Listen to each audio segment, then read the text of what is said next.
To talk or not to talk, to have a national dialogue or to have the rallying calls, Ruto must go. That is the situation that we are in, and it is the biggest conversation in the country today. While some senior politicians feel that our youths went into a battle without a plan, others are saying the plan is Ruto must resign and go.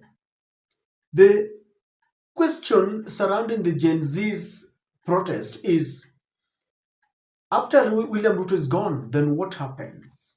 Is it the military that takes over? Is it Rigathi Gachagua? Is William Ruto going home with the entire government? But it seems this war is far from over. I have always been asking myself, is it the beginning or the end? Because after Raila Amolo Odinga nominated his team to join William Ruto seems to be over the moon with joy. He's back in the campaign mode. For a moment after Gen Z stormed the streets, William Ruto, number one, has not gone outside the country for almost a whole month. Something that is unique. It's a new phenomenon because he used to stay in the country for a week or two. He goes out. But this time around, William Ruto has stayed in the country. But even within the country, he never traveled much. But right now, he was in Mombasa, Kwale, and everywhere. But if you ask those people who have been speaking on behalf of Gen Zs whether to have a national dialogue, as Raila is putting it, they're telling you we are not going to talk to this government. Here's Raila Amolo Odinga. The media keep on all the time misinterpreting what you've been saying. You said it so many times clearly that Kenya requires a national convention. We want to have a national convention that people of Kenya or their representatives will come together to talk constructively about problems which are facing our country today. Kenya is at a critical juncture. We either move forward or we perish. Because we don't want to perish, we need that conversation. And that is what I had proposed, that we must have this conversation that take cognizance of the demographic profile of our nation. And that there are several issues that need to be discussed at that convention. But I've also said that there matters precedence, issues that must be dealt with first before that convention can be had. Now, Raila Amolo Odinga is not your ordinary man. He's a senior politician in this country. He's got a wealth of experience. In his own wisdom, he feels people should talk. And of course, he's been accused of being compromised. He's been accused of being scared about the movement that is now taking over. And in fact, many people are saying that politicians are scared of Gen Zs because Gen Zs have led a new wave of protest that we've never seen before. Now, talking about Gen Zs, one of the people who have been speaking so much on their behalf is Kasmuel. Now, today he was in Citizen TV, and the conversation whether they are going to listen to Raila to have a national discourse, a national dialogue, ensued. And he gave an emotional response that somehow convinces me that maybe, just maybe, this is not the time for dialogue. And I'm confused in between. Because when I listen to Raila Amolo Odinga, he seems to have a point that maybe this is the time to talk. But when I listen to Kasmuel, again, I feel people should talk. But I want you to listen to him, then I will tell you why, after agonizing between Raila and Kasmuel, I support Kasmuel, that there should never be a dialogue. Can you listen to him? But Kasmuel, why not come to the negotiating table or the dialogue table, right? And say, first of all, we want accountability for the lives that were lost. That is one of the demands I've heard Matthew put across. What is so difficult, or isn't that the ideal situation? We cannot show up to dialogue tables when majority of us are showing up on autopsy tables. It is an unfair thing for you to expect of the Kenyan youth to take this while lying down, because everybody but the people who are losing blood. And I will keep on referring to these people because the youth that have died, and there's no need for euphemism, they did not just die. It was not an accident. They did not die of the protests. They are victims of police brutality. We have not seen any form of goodwill from this government in the sense that they've asked us for evidence. We have shown photos, we have shown videographic evidence because they told us that they do not have CCTV footage of the people who went into parliament. We have shown different angles and the way the fences were already down by the time people were getting in. Who did you show this? These things are in public domain. Just the same way they can find youth. You've run stories here of people being abducted, right? These stories were not shown to you. They are stories that were found on social media. And I think by people trying to behave as though social media is not an avenue, it is trying to tell us that we do not have an intelligence service in this country. We cannot show up to a dialogue table that has been organized by our oppressor. We will not show up to a place where there is... So who do you want to organize it?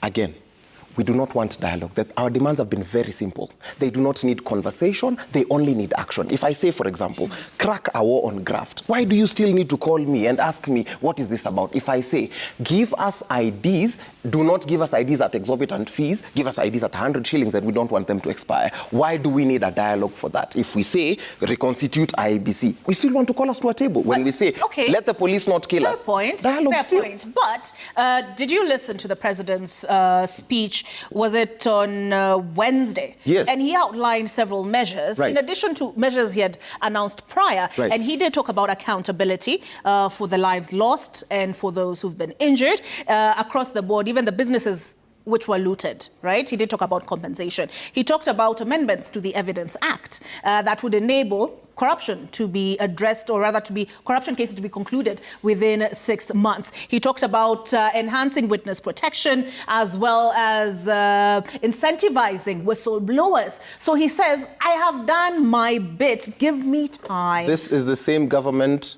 that is talking to us about witness protection as if we do not know what it has done in the past? Is this the same government that is promising us a war on graft as though we do not know their dealings of the past and their dealings currently? Is this the same government that is promising us an acceleration of the conflict of interest bill as though they are not running an nepotocracy where they're trading with their own family members? Is this the same government? The thing we're saying is, those demands, we have never met him to make it to him. We have never said, outgoing President Ruto, please, these are our demands. He's found them somehow. And the things which we've consistently been saying on our social media have found out their way into his speeches.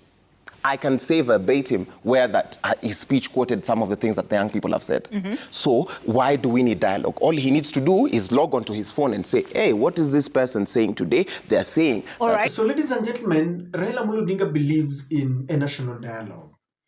But Kasmuel seems to look at it differently, that there should never be any kind of dialogue. And I want to tell you why Kasmuel is right and Raila is right, but there should never be a national dialogue. One, I know that in every institution, in every family, in every environment, people must always talk.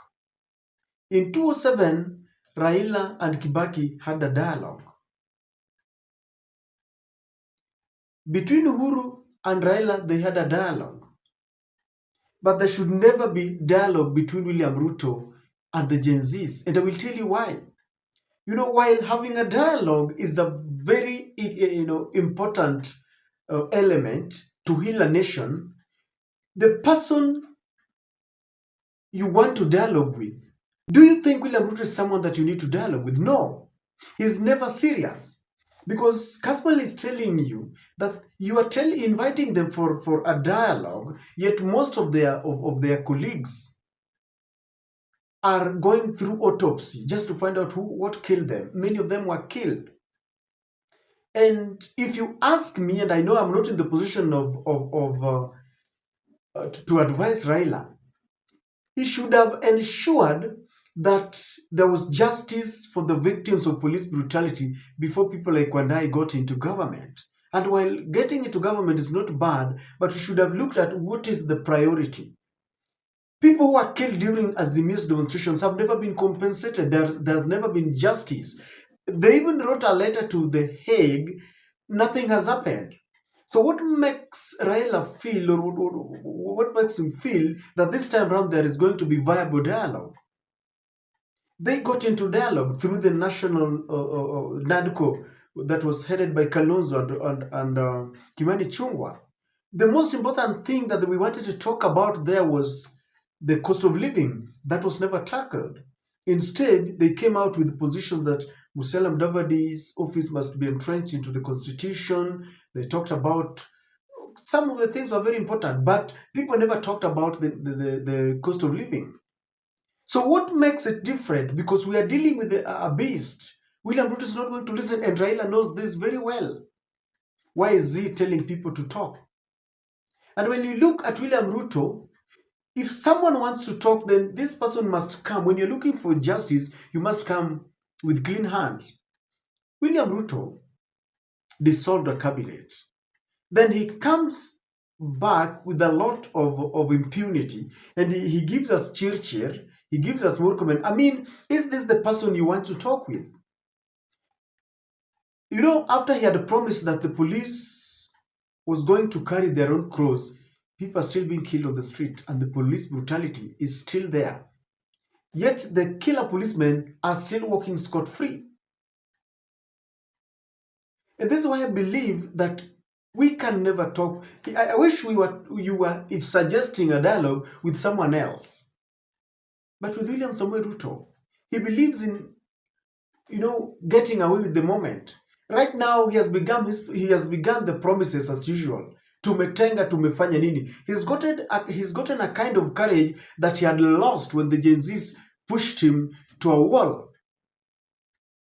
And this is why I believe that maybe Raila would have just left William Ruto to carry his own cross. And I know you are telling me that it would have gone to the military. Kenya is better with the military than with this government.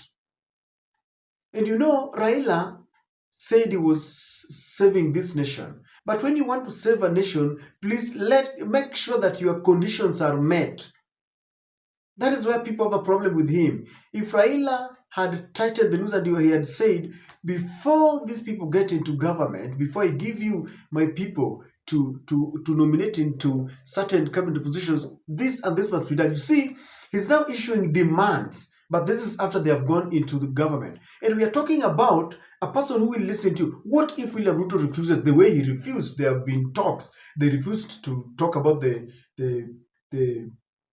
cost of living. There's never been justice for those people who are killed during Azimio protests. So if he refuses again to implement all these conditions that Raila is giving him, what will happen? That is the question. I feel Gen Z should move on with their discourse, but they should make sure that they don't have figures infiltrating their demonstrations so that someone wants to overturn Ruto's government. Let it be that if William Ruto has to go, it is not someone that has sponsored Gen Z, but Gen Z themselves moving forward because of unemployment, a government that is not listening to them, impunity, corruption, and all this.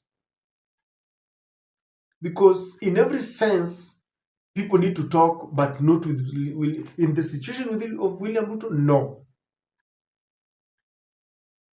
If you ask me, there's no need of talking. And I want to support Kasmuel on this, because I know Raila is a senior politician, but the person we are dealing with, in fact, that is the only reason. If we were dealing with someone who's ready to listen, and when you're ready to listen, you demonstrate by your action. William Ruto should have, the way he had dissolved the cabinet, he would have dissolved the PSS and given us a chance to show him, where's Mama Mboga? Where's Madam Mutuabodaboda? Where are the Gen Zs? You should have given them some youth there. But now you recycle people. People have been, governor for 2 terms. I mean, this is the biggest joke that we have. I don't think we should ever have a dialogue. What do you think, ladies and gentlemen?